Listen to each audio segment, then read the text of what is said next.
Daha anlayamamıştı. Sonunda ölüm olan bir hayatta mutlu son olmasının mantığa aykırı olduğunu.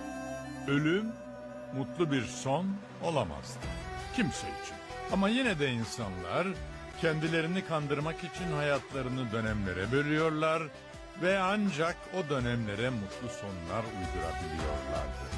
Oysa hayat her bölümünde ayrı bir hikayenin döndüğü neşeli bir dizi değil, sonunda herkesin öldüğü ve katilin bulunamadığı sıkıcı bir film.